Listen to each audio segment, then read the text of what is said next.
Hi friends, welcome to Sanu's kitchen. இன்றைக்கி நம்ம கிச்சனில் என்ன பார்க்க போகிறோம்னா ரொம்ப சிம்பிளான பெப்பர் சிக்கன் பார்க்க போகிறோம். இந்த பெப்பர் சிக்கனுக்கு ரொம்ப சிம்பிள் தான், வேறு எதுவுமே தேவைப்படாது. பெப்பர், ஜீரகம், வெந்தயம், ஒரு வெங்காயம், 2 காஞ்ச மிளகாய், அவ்வளோதான் தேவைப்படும். இது எப்படி செய்கிறதுங்கிறத இப்போ நம்ம பார்க்கலாம். இதுக்கு தேவையான இன்க்ரீடியன்ட்ஸ் என்னங்கிறத பார்த்துடலாம். இப்போ பார்த்தீங்கன்னா ஃபஸ்ட்டு கொஞ்சம் சோம்பு, ஒரு 2 ஸ்பூன் ஜீரகம், அதில் 2 ஸ்பூன் மிளகு எடுத்துக்கோங்க. ஒரு 2 ஸ்பூன் மல்லி, இஞ்சி பூண்டு பேஸ்ட்டு, வெங்காயம், காஞ்ச மிளகாய், பட்டை, கிராம்பு, ஏலக்காய் கம்மியாக எடுத்துக்கோங்க. ஏன்னா ஏலக்காயோட ஸ்மெல் ஜாஸ்தியாகிடும். அதுக்காக கொஞ்சோண்டு மஞ்சள், இதிலே சிக்கன்லேயே மஞ்சள் போட்டு நான் ஊற வச்சுருக்கேன். ஸோ இப்போ எப்படி நம்ம பெப்பர் சிக்கன் செய்யலாம் அப்படிங்கிறத பார்க்கலாம். இதுக்கு தக்காளி தேவைப்படாது. நம்ம மிளகோட குவான்டிட்டி கொஞ்சம் ஜாஸ்தி இருக்கும். ஸோ இந்த கொரோனா பீரியடில் வீட்டில் ரொம்ப சிம்பிளாக செஞ்சிடலாம். இன்னொன்று, இந்த மழை காலத்தில், இந்த கொரோனா டைமில் இந்த பெப்பர் சிக்கன் பிள்ளைங்களுக்கு பண்ணி கொடுங்க. தொண்டைக்கு நல்ல இதமாகவும் இருக்கும், சளியும் எதுவும் பிடிக்காது. பார்க்கலாம் எப்படி செய்கிறதுன்னு. இப்போ நம்ம பார்த்துடலாம். இப்போது அடுப்பை ஆன் பண்ணி சிம்மில் வச்சு ஒரு கடாய் வச்சுக்கோங்க. கடாயில் நம்ம ஃபஸ்ட்டு மிளகு, எப்பவும் அடுப்பு சிம்மில் தான் இருக்கணும், ஹையில் வச்சிடாதீங்க. இப்போ ஃபஸ்ட்டு நம்ம ஒரு 2 ஸ்பூன் மல்லி போட்டுக்கலாம். இது எல்லாமே ட்ரையாக தான் வறுக்க போகிறோம். ஸோ எண்ணெய் எதுக்குமே ஊற்றிட வேண்டாம். ஒரு 2 ஸ்பூன் மல்லி. நெக்ஸ்ட்டு ஒரு பெரிய ஸ்பூன், இந்த அளவுக்கு பெரிய ஸ்பூனில் 1 ஸ்பூன் மிளகு. சரியா? 1 ஸ்பூன் மிளகு போட்டுக்கோங்க. அதே ஸ்பூனில் 1 ஸ்பூன் ஜீரகம். இதில் 1 ஸ்பூன் ஜீரகம் போட்டுட்டு அதில் 1/2 ஸ்பூன் சோம்பு போட்டுக்கோங்க. 1/2 ஸ்பூன் இல்லை 1/2 ஸ்பூன் சோம்பு போட்டுக்கோங்க. போட்டுட்டு சிம்மில் வச்சுருங்க அடுப்பை. நம்ம எடுத்து வச்சுருக்க பட்டை, கிராம்பு, ஏலக்காய் அதையும் போட்டுடலாம். நம்ம எடுத்து வச்சுருக்கிற காஞ்ச மிளகாய் இதையும் போட்டு சிம்மில் வச்சு நல்லா ஒரு தடவை ஃப்ரை பண்ணி எடுத்துக்கணும். இதை நம்ம பவுடராக தான் பண்ண போகிறோம். ஸோ பார்த்தீங்கன்னா இதை நல்லா மிக்சியில் நல்லா ஆற விட்டு மிக்சியில் போட்டு பவுடர் பண்ணி எடுத்துக்க போகிறோம். இது நல்லா ஃப்ரை ஆகட்டும். அடுப்பை சிம்மில் வச்சுருங்க, கருக்கிடாதீங்க. சிம்மில் வச்சுட்டு அதுக்கப்புறம் ஃப்ரை பண்ணிடுங்க. இப்போ பாருங்கள், ஓரளவுக்கு நல்லா ரோஸ்ட் ஆயிடுச்சு. இன்னமும் கொஞ்சம் ரோஸ்ட் ஆகணும், நல்லா ஸ்மெல் வருது. அடுப்பை சிம்மில் வச்சுருங்க, சிம்மில் வச்சுட்டு ரோஸ்ட் பண்ணுங்கள். இப்போ பாருங்கள், நல்லா ரோஸ்ட் ஆயிடுச்சு. இப்போ இதை மிக்சி ஜாரில் மாற்றிடலாம். இப்போ பாருங்கள், இதை நான் மிக்சி ஜாரில் மாற்றிட்டேன். இப்போ இது கொஞ்சம் நேரம் ஆறட்டும். ஆறிட்டதுக்கப்புறம் இதை நம்ம பொடி பண்ணி எடுத்துக்கலாம். அதுக்கப்புறம் இந்த வெங்காயத்தை நம்ம எண்ணெயில் வதக்க போகிறோம். அதுக்கு ஒரு பேன்ல எடுத்துக்கோங்க. எடுத்துட்டு இதில் கொஞ்சமாக எண்ணெய் விட்டுருங்க. எண்ணெய் விட்டுட்டு எண்ணெய் காஞ்சோடனே இந்த வெங்காயத்தை போட்டுருங்க.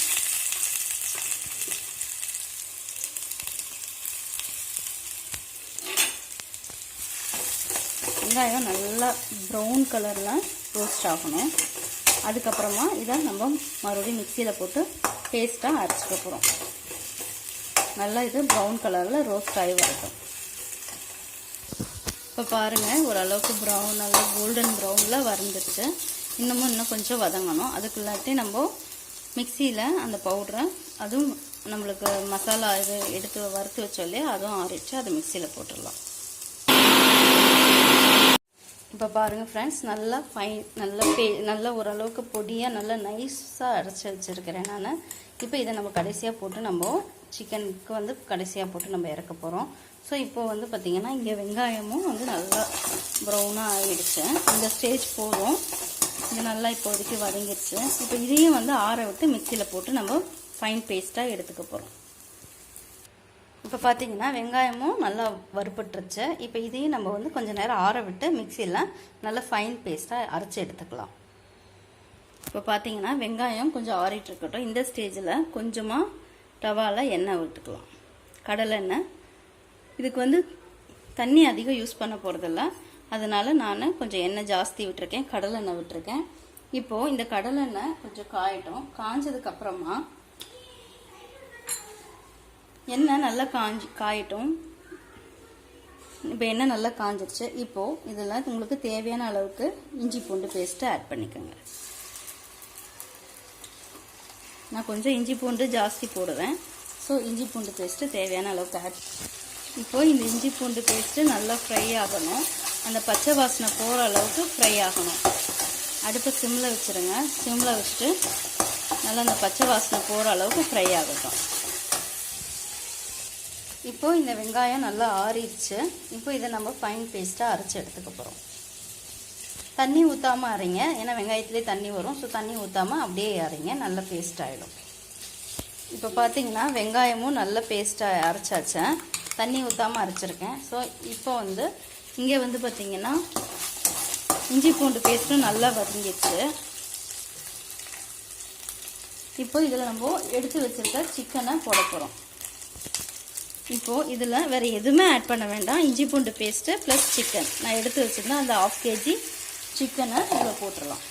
போட்டு இந்த சிக்கனும் கொஞ்சம் நேரம் நல்லா இதில் ஃப்ரை ஆகணும். இந்த எண்ணெயில் ஃப்ரை ஆனதுக்கப்புறமா இதில் வந்து ஆனியனை, இப்போ வெங்காயம் அரைச்சி வச்சோல்லையே அந்த வெங்காயத்தையும் பவுடர் பண்ணி வச்சோல்லையே அந்த மசாலாவையும் இதில் போட்டு கொஞ்சம் நேரம் வேக விட்டு இறக்க போகிறோம். அவ்வளோதான். இப்போ இது சிக்கன் வந்து கொஞ்சம் இந்த எண்ணெயில் ஃப்ரை ஆகட்டும். இப்போ பார்த்தீங்கன்னா ஓரளவுக்கு ஃப்ரை ஆகிட்டுருக்கு. இன்னும் கொஞ்சம் அந்த சிக்கன் வந்து சுருண்டு வரணும். அந்த எண்ணெயில் நல்லா அந்த சிக்கன் வந்து சுருண்டுறணும். நல்லா சுருண்டதுக்கப்புறமா ஃப்ரை ஆனதுக்கப்புறமா மசாலாவை நம்ம ஆட் பண்ண போகிறோம்.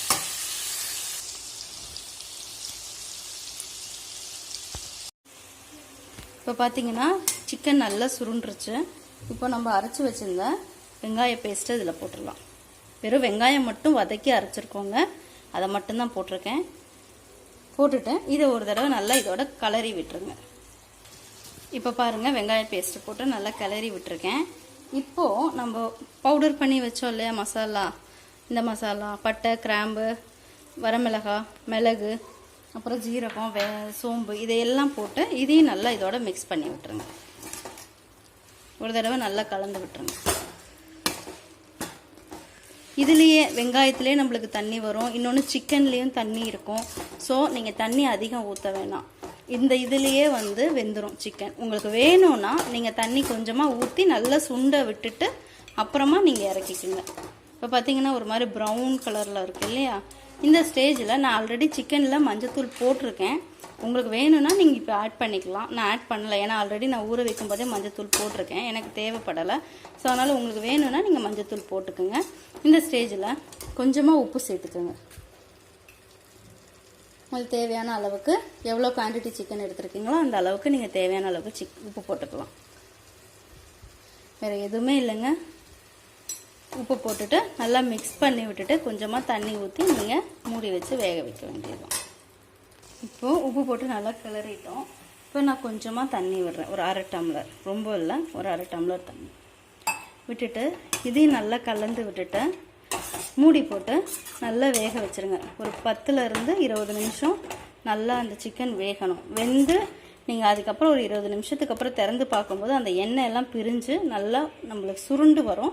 அந்த ஸ்டேஜில் தான் வந்து நம்ம இறக்கணும். இப்போ நான் நல்லா சிக்கன் வெந்து சுருண்டு வரட்டும், நான் அந்த ஸ்டேஜில் உங்களுக்கு காமிக்கிறேன். இப்போ பாருங்கள் ஃப்ரெண்ட்ஸ், இப்போ நல்லா வந்து ஓரளவுக்கு சுருண்டு வந்திருக்கு. பட் இது பத்தாது, இன்னமும் நல்லா சுருண்டு அந்த எண்ணெய் வந்து நல்லா பிரிஞ்சு இந்த மசாலா வந்து சிக்கனோட ஒன்றா ஒட்டி இருக்கணும். இந்த ஸ்டேஜும் ஓகே தான். இந்த மாதிரி எடுத்தால் நம்மளுக்கு சாப்பாட்டில் போட்டு பிசைஞ்சு சாப்பிட்றதுக்கு கரெக்டாக இருக்கும். பட் இன்னும் நீங்கள் ட்ரையாக வேணும், தொட்டு சாப்பிட்ணும், ஒரு காய் மாதிரி வச்சு சாப்பிட்ணும் அப்படின்னு ஃபீல் பண்ணிங்கன்னா இன்னும் ட்ரை ஆக்கிடுங்க. அது வந்து உங்களுக்கு வந்து ரசத்துக்கு, குழம்புக்கு, சிக்கன் குழம்பு இதுக்கோ ஒன்று தொட்டு சாப்பிட்டுக்கலாம். பட் இந்த மாதிரி ஸ்டேஜும் ஓகே தான். இது வந்து நம்மளுக்கு வந்து சாதத்தில் போட்டு பிசைஞ்சு சாப்பிட்றதுக்கு நல்லாயிருக்கும். இன்னும் எனக்கு கொஞ்சம் ஃப்ரை ஆகணும், இல்லை கொஞ்சம் நல்லா அது சுருண்டு வரட்டும், அதுக்கப்புறம் நான் உங்களுக்கு காமிக்கிறேன். இப்போ பாருங்கள் ஃப்ரெண்ட்ஸ், நல்லா சுருண்டு நல்லா வந்துருச்சு. இந்த ஸ்டேஜில் வந்து கொஞ்சம் கொத்தமல்லி ஆட் பண்ணிவிட்டு நம்ம ஸ்டவ்வில் இருந்து இறக்கிடலாம். இப்போ பாருங்கள், இதில் கொஞ்சம் கொத்தமல்லி தழை போட்டிருக்கேன், எண்ணெய் நல்லா பிரிஞ்சு வந்திருக்கு. இந்த ஸ்டேஜில் இந்த கொத்தமல்லி தழை போட்டுட்டு நல்லா ஒரு கிளறி விட்டுட்டு நம்ம அடுப்பை ஆஃப் பண்ணிக்கலாம். உங்களுக்கு இன்னும் ட்ரையாக ஆகணும் அப்படின்னா இன்னமும் நீங்கள் கொஞ்சம் சுண்ட விட்டுட்டு பண்ணிக்கலாம். பட் இந்த ஸ்டேஜ் வந்து கரெக்டான ஸ்டேஜ். இந்த டைமில் நீங்கள் எடுத்துடலாம். இது சாதத்துக்கும் போட்டு பிசைஞ்சு சாப்பிட்லாம், இன்னொன்று தனியாகவும் வச்சு சாப்பிட்றதுக்கு நல்லாயிருக்கும். ட்ரை பண்ணி பாருங்கள். இப்போ இதை நம்ம ஒரு பவுலில் மாற்றிடலாம். ஹாய் ஃப்ரெண்ட்ஸ், இந்த வீடியோ உங்களுக்கு வீட்டில் ட்ரை பண்ணி பாருங்கள். ஓகே ஃப்ரெண்ட்ஸ், இதை வீட்டில் ட்ரை பண்ணி பாருங்கள். எப்படி இருக்குங்கிறத கமெண்டில் எனக்கு கமெண்ட் பண்ணுங்கள். உங்களுக்கு இந்த வீடியோ பிடிச்சிருந்துச்சுன்னா லைக் பண்ணுங்கள், ஷேர் பண்ணுங்கள், சப்ஸ்கிரைப் பண்ணுங்கள். பக்கத்தில் இருக்க பெல் பட்டனையும் மறக்காமல் கிளிக் பண்ணி விட்டுருங்க. Thank you so much friends.